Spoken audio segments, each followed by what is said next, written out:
Get your creek on. Hello and welcome to episode 22 of Get Your Creek On, a podcast about Jonathan Creek. Thanks for joining me today for the fourth episode of Series 4, The Seer of the Sands. When a skeptic of paranormal stuff gets drunk, crashes his boat and drowns in the sea, it raises the eyebrows of the lover who'd just given him some very good news. Things get even weirder when a completely impossible message is found in a bottle, so it's just as well old Jaunty Creek's on hand to explain all. Watching the episode before listening to this occurrence of the pod is a logical, sensible and very worthwhile idea. If you're listening in having not seen it beforehand, then you are, frankly, a gimp. No creek, you freak, baby. The Seer of the Sands aired on February 14th, 2004, Valentine's Day. And if you're anything like me, then your idea of romance may include the image of a hunky Australian man. Here's one now.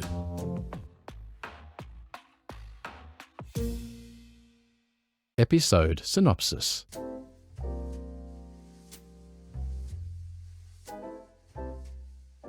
We start on a coastal beach this week, which is a very common type of beach, as it happens. In a nearby house where all sorts of historical paraphernalia and posters are on the wall, we learn that it belongs to Justin Mallory, the ghost hunter, who appears to be some kind of paranormal truth seeker. He's dozing on the bed and it appears that we're about to witness him being sedated via the old chloroform and cloth trick, but it's actually just his butler Mickey doing some cleaning. Later on, Justin wakes up and puts on some jazz music. He steps over to his fax machine, which is pumping out a message, and he's absolutely horrified by what it reads. He immediately reaches for the booze cupboard, takes a bottle of brand new bourbon out of it, chugs most of it down, and then recklessly heads off to the beach for a spin in his speedboat. He passes out at the wheel, crashes into some rocks, and is thrown into the wavy tide. Justin's body is found a bit later by Ashley, his PA, who is out jogging on the beach. She rushes to the house to tell Mickey, who's found the crumpled up fax and empty bourbon bottle. They run back down to the beach where the smashed boat remains on the rocks, but Justin's body seems to have been swept out to sea. In London, Adam Klaus is filming a street magic scene where he manages to predict the number between 1 and 50 that members of the public randomly guess. We see him unsuccessfully perform this umpteen times before finally getting it right as Jonathan watches on. Later, Adam is meeting with a diversity officer to discuss how his staff can become more varied and inclusive. Luckily, Jonathan happens to be sitting in a wheelchair to take a phone call, and Adam uses this as an example of how he gives opportunities to disabled people. Jonathan and Adam subsequently discuss the issues they're having with getting permission to use a live python in the stage show. Back down on the coast, an American woman called Geraldine turns up at Justin Mallory's house and informs Mickey that she was Justin's secret lover. She mentions how her husband, a US congressman, had been denying her the divorce that would allow her to publicly be with Justin. She's confused because the morning he died, she'd sent him a fax with the good news that her spouse was now ready to go through with the annulment, and yet Justin appears to have taken it extremely badly, which led to him accidentally killing himself by driving his boat when absolutely fucked up on hard liquor. Geraldine mentions that Justin had been so desperate to believe in some kind of afterlife or spirit world that she wouldn't be surprised if he were to give her some kind of indication of its existence. Meanwhile, in an editing suite putting together the street magic show, Adam receives a call saying that his new bodyguard has arrived. Carla turns up and asks Jonathan if he fancies a coffee. Downstairs, Adam finds that Joseph, his new bodyguard, is a dwarf / midget, I can never remember which of those is the okay one to say these days, and that he's also, unfortunately, a bit of a dickhead. Joseph aggressively waves a gun around and then fires it into the air after frisking both Jonathan and Carla. Back at the beach, Geraldine sets down a towel and relaxes at her favourite spot. She's doing a crossword in the newspaper when a strange gypsy-like woman turns up and starts talking gibberish about how she senses that there is sadness at this spot for Geraldine. She then claims to be getting a message from beyond, from Justin, who apparently says Geraldine can ask him precisely 5 questions. She does so. How are you? Where are you? How did you die? Do you still love me? And the clue to 17 across in the crossword. The gypsy says that the answers have already been answered and that they're beneath Geraldine in the sand. She scuttles off and Geraldine digs into the beach below her, finding a bourbon bottle with a note in it that has all the answers to the 5 questions she's just asked. How queer. She shows it to Mickey, who's sceptical but can't explain it. Elsewhere, Carla meets up with Brendan. She seems a bit irritated that he doesn't appear bothered by the fact she and Jonathan were previously intimate together. He talks about how it's fine because their marriage is strong, and then he blurts out that he was once married to an American entertainer called Marvin Turtlebaum, something Carla was not hitherto aware of. As she storms out, Jonathan turns up and appears to persuade her to take her mind off things by helping him with the Justin Mallory mystery, which he's just taken a phone call about. They discuss who Justin Mallory was and what he did during his life. At the beach house, Jonathan inspects the note and says that it was definitely a trick of some kind, and the question is why it's been carried out. Ashley's there and talks about finding the body and how she knew beyond doubt that Justin was definitely dead because she's from a family of undertakers. As they're all discussing it, the gypsy woman returns and starts talking more otherworldly mumbo-jumbo to Geraldine. Jonathan and Carla go to spy on the discussion, but as they're hiding in a shed, some kind of adhesive drips down from a shelf onto their hair. The gypsy woman says that Justin's spirit is still strongly present, and that he's urging Geraldine to journey to a place of angels, where the man of peace must triumph over the man of war. Geraldine mentions that she and Justin had a secret code word that they'd chosen via Justin sticking a pin into a dictionary. Surprisingly enough though, the gypsy woman can't tell what the word is, and diverts attention away with a weird display of screaming and apoplexy. They leave, and Jonathan and Carla attempt to follow, but their hair has been stuck together, and he ends up having to carry her. They eventually find the gypsy woman at her caravan at a campsite, where she's joined by a man whom Jonathan appears to recognise.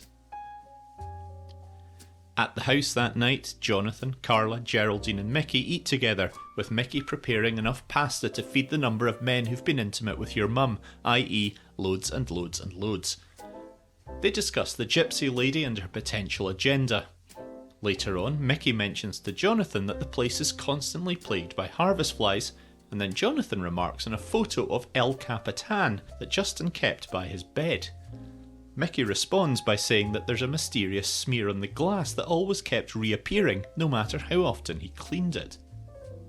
At the beach the next morning, Jonathan and Carla inspect the spot where Geraldine's message in a bottle mystery took place. Carla looks in some nearby huts and has an unfortunate contretemps with a crab. She mentions a loose floorboard in the hut nearest the spot where Geraldine was sat. In the distance, they see dark smoke billowing into the sky and they head off in that direction to investigate. En route, Jonathan explains how the trick with the bottle was done. The empty bottle was planted beneath the sand at the spot where the gypsy couple knew Geraldine always sat, and they stuck a hose pipe into it. This ran to the nearby hut where the male accomplice sat listening to Geraldine's questions via a hidden microphone. He wrote the answers down, pushed them through the hosepipe with a catheter-like device, and into the bottle. They get to the campsite and find that the gypsy caravan has been burned out, and there's a skeleton of a trapped person inside at the window. Back at the studio, Joseph is drinking on the job to Adam's chagrin. He passes out and is left to sleep it off on a pile of sacks. Jonathan finds details online of the man from the gypsy site whom he recognised. He's Leo Jorgensen, one of America's leading mentalists, who's known to have connections to crime of some kind. Jonathan believes that he and the gypsy woman have achieved their objective, but won't know for sure until he gets a reply to his email.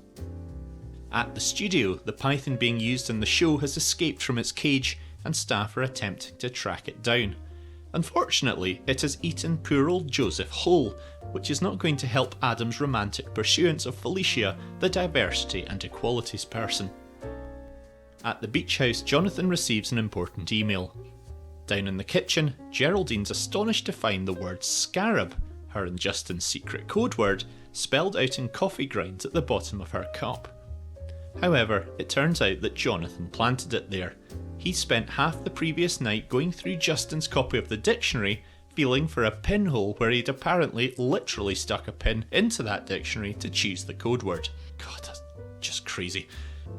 It does, however, prove how something that appears a miracle can quickly become mundane. It shows that Geraldine has been manipulated by the gypsy people because they've made her hang on to Justin's every word from beyond the grave. At her work, she's in charge of awarding a contract between two bidding companies, and she has been swayed by the supposed messages from Justin. It turns out the email from America was from Maddie, and Carla asks Jonathan a bit about her. Jonathan looks at a painting on the wall and works out an explanation for the reappearing smear on the picture by Justin's bed. The photo of El Capitan hid a photograph of Justin and Geraldine, which he kissed and then hid every night. But why hide the photo during the daytime? Jonathan figures that it must be so that Ashley wouldn't find out about Geraldine, because she was also in love with Justin. Geraldine overhears this and drives off to Ashley's house. Jonathan, Carla and Mickey race after her. In Ashley's garden, we find that she has preserved Justin's corpse using her family business expertise and, probably due to being completely unhinged, is keeping him in a wheelchair at her house. Geraldine confronts Ashley, who is sitting there with the corpse and, unsurprisingly, goes mad, accusing her of murder. Upon arriving, Jonathan explains that Ashley did not commit homicide and, in fact, Justin was killed by a harvest fly. When Geraldine's fax arrived and he read it, a fly landed in just the wrong place at the wrong time and looked for all intents and purposes like a comma. This changed the meaning of the message from "no one would have to suffer much longer" to "no, one would have to suffer much longer." Justin therefore took it to mean that no divorce would be forthcoming and he could not be with Geraldine. He drowned his sorrows and then, accidentally, himself. We end with Jonathan and Carla out on the sea together in a rowing boat. He mentions how Adam's now in trouble with activists working on behalf of vertically challenged people, and then inquires as to whether she's willing to forgive Brendan for keeping his previous marriage to a man a secret. It appears that the two of them might be about to kiss, but then Brendan appears on the surface in scuba diving gear to interrupt the moment. Episode Analysis. Now, of course, Jonathan Creek is a fictional show and a form of entertaining entertainment, but there's usually a grounded reality to most of what happens. However, the explanations to a couple of things in this episode do, it has to be said, stretch credulity to levels we perhaps haven't experienced thus far in the run. The harvest fly landing on the fax in just the right place to look like a comma is not beyond the realms of possibility, but certainly does push the boundaries of it somewhat. Justin Mallory would surely have reread the thing at least once, and the fly would have doubtless moved during that period. And wouldn't he wonder why the hell she was referring to herself as one in the fax as well? And wouldn't he also be flummoxed as to why the hell she was faxing him? This was 2004. Mobile phones were all the rage by that point, and a high-ranking businesswoman such as Geraldine would almost certainly have had one. And even if he didn't have one to receive a text message on, she would have emailed him surely. We see that his house has the internet connection, it just doesn't ring true. If you think through the mechanics of the note in the bottle trick, then again, you can say that it's not entirely unworkable, but in the real world there would have no doubt been a jam of some kind, or the paper would have got stuck and torn. Geraldine just happened to sit in exactly the same spot every time she was on that beach. Didn't that work out well? and I can't help but feel that a bright woman like her would have come up with better questions than "How did you die?" when she knows fine well that he fell victim to the old drinking 4/5 of a bottle of bourbon and then drowning after ill-advisedly taking your speedboat out for a spin thing. I'm not even going to go into the sticking of a pin into the dictionary. Every element of that was just ludicrous beyond belief, so let's move on. Geraldine mentioned at one point that Justin was desperate to believe in some kind of afterlife, and she herself seemed to be as well. But to me, it doesn't really tally with the fact that his career was based around disproving weird stuff like ghosts and whatnot. Look, I realise I'm criticising and questioning a lot here, and here's one final bit. In the boat shed, when Man of War and Man of Peace are mentioned, Geraldine said, so Pacific must prevail, which would have made her twig onto the whole thing about the two companies making tender bids to her employer. Yet, when Jonathan explains all at the end of the episode, it appears that she's shocked and has a massive realisation. It's very odd. There were definitely some redeeming features to the episode though, and overall it was very enjoyable. The locations, for a start, were very different to everything we've seen before. See next section. And as normal, there was some real highlights when Brendan was involved. The revealing of his previous marriage and Carla's reaction to it was tremendously funny, and then his popping up at the end in the scuba diving gear was humorous as well. The Adam Klaus storyline was also fun, I thought. I always enjoy scenarios where he shows absolutely no compunction in lying to people or saying stuff purely for his own benefit, and the area of diversity and inclusion is one where no doubt he couldn't care less, but was prepared to look like he did because it offered the chance of interacting with a pretty lady. Gary Cady played Justin, Jonathan Kidd was Mickey, Lorelei King was Geraldine, Catherine Cusack was Ashley, Eve Polycarpou was the Gypsy Woman, and Felicia was played by Nicola Hughes. I was going to make a comment about wondering whether the small actor who played Joseph was the same guy who played Raymond in Satan's Chimney, but it might be seen as insensitive, so I won't. And also it wasn't him, turns out. The scene in the garden where Ashley was picnicking with Justin's corpse was really well executed, I thought, and whilst the music on the face of it may have seemed incongruous, it actually worked really well. I don't know if it was a mannequin they used or the actual actor in the wheelchair, but it was very impressive either way. Who knows where that house and garden actually are? I certainly don't, but here are some details about other places we saw in the episode. The celebration of Location Information Station.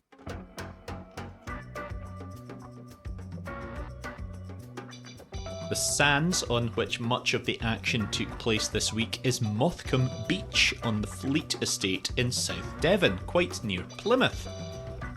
It's open to the public all year round, although please note that dogs are only welcome between the 1st of May and the 30th of September. There are nice walled gardens to wander around and several holiday cottages to rent if you wish. The film Sense and Sensibility was also shot on the Fleet Estate, as have been episodes of Poirot and The Coroner.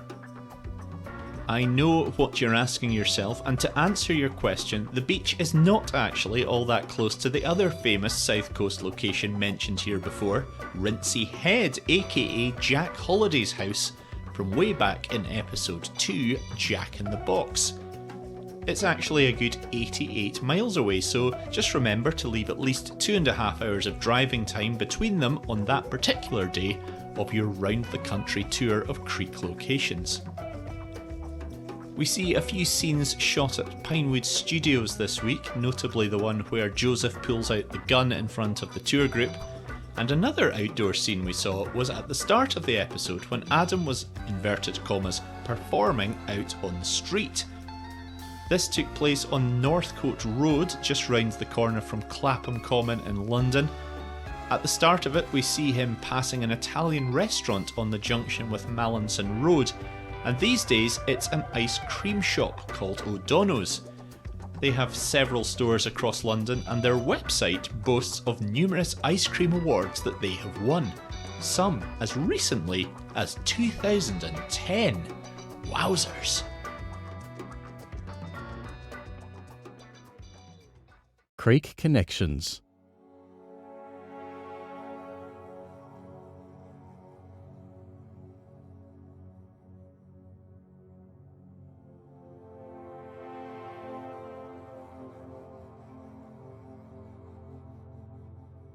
At 14 minutes 44 seconds, we see that the part of Pinewood Studios at which Adam first encounters Joseph is called Main Road.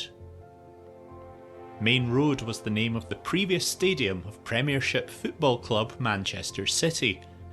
The first match there took place on August 25th, 1923, the day before exiled politician Rajko Daskalov was shot dead in Prague by an agent of Bulgarian terrorist group Internal Macedonian Revolutionary Organization, or IMRO. One of IMRO's founders was Dami Gruev, a Bulgarian teacher who has a cove named after him on Greenwich Island in Antarctica.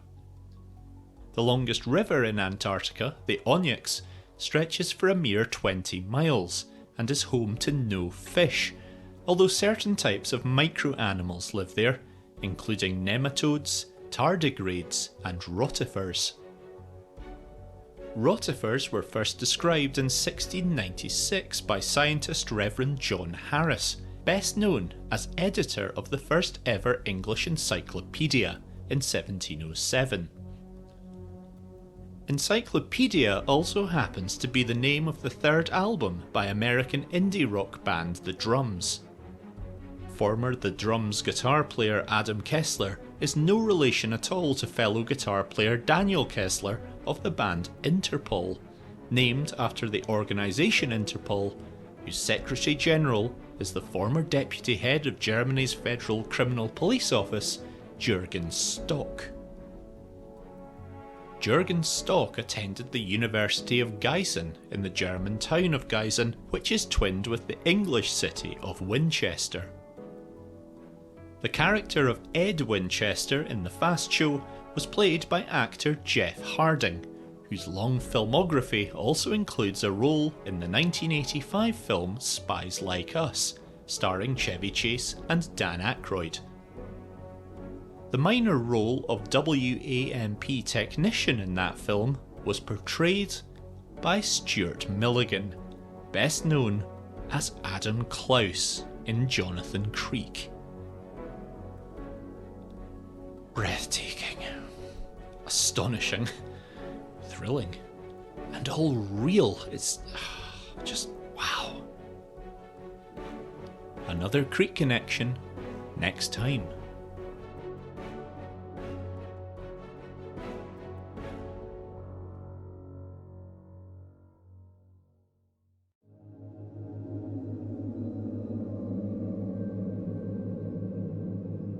Relaxation time. Tranquil, dreamy serenity. With all the heinous things going on that make life so difficult to navigate, it's more vital than ever to disengage from the madness sometimes. Forget meditation, which is a con and does not work. What you need is to gently engross your senses deeply into some autonomous sensory meridian response. Auditory ecstasy is within your grasp by paying heed to non-cacophonous whispered sounds within a gentle soundscape curated with a Jonathan Creek themed theme. Let go of the past. Don't worry about the future. Immerse yourself in the now. Geraldine mentions firing off a quick one-line fax to Justin, but it was actually about 4 lines long. This makes even more of a mockery of her decision to use this form of communication in the first place. Rewind to the analysis section for more analysis of that. Justin would surely have just waited to talk it through later that night when Geraldine phoned, rather than immediately drinking a shitload of bourbon. That was, shall we say, something of an overreaction, Didn't he have any work on that day to occupy himself in the meantime? Why did Justin go to the trouble of slipping a photo of 914 metre tall granite monolith El Capitan into the picture frame every day? He could have just hidden the frame in a drawer or something. If he was afraid of Ashley seeing it, then he should have just told the nosy bitch to stay out of his bedroom. Jonathan Kidd, who played Mickey, is an accomplished and experienced voice actor. Amongst his credits is 2003 video game Ghost Hunter. That was only a year before this episode. He must have been bloody sick of ghost hunters and the like by that point, am I right? The actor who plays Leo Jorgensen looks a bit like a man who owned a restaurant near me when I was growing up. Can you believe that? Small world. When Joseph is left to sleep off the booze on that pile of sacks, he has his boots on. But later, once he's been eaten by the python, the boots are lying as if he'd taken them off. Continuity blunder there. Unless the snake took them off him somehow, which is impossible. So yeah, a bit of an embarrassing mistake for the BBC to swallow, if you'll pardon my phrasing. Gary Cady must have thought he'd hit the jackpot when he was cast in Jonathan Creek, and yet he didn't actually end up having any lines whatsoever. All he got to do was pretend to read a fax angrily, pretend to drink bourbon and then crash a speedboat, and then sit in a wheelchair pretending to be a corpse. Jesus Christ, what an anticlimax that must have been.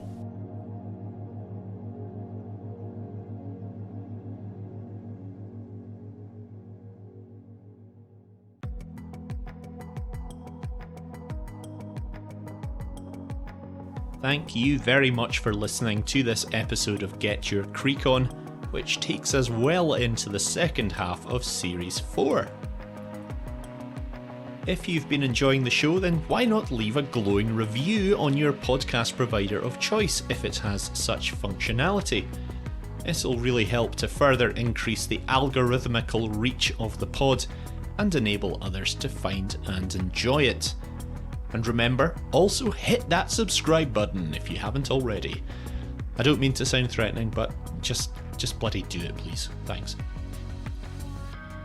You can contact the show by emailing getyourcreekon@gmail.com, by Twitter it's @creekget, or by heading to the website, which is getyourcreekon.co.uk.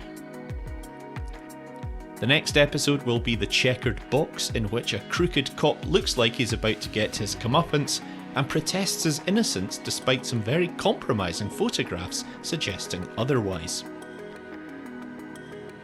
Thanks again for tuning in today. That's everything for now, and I will look forward to catching you next time for some more Get Your Creek On. I'm Toby. Bye for now. Thanks for listening to Get Your Creek On.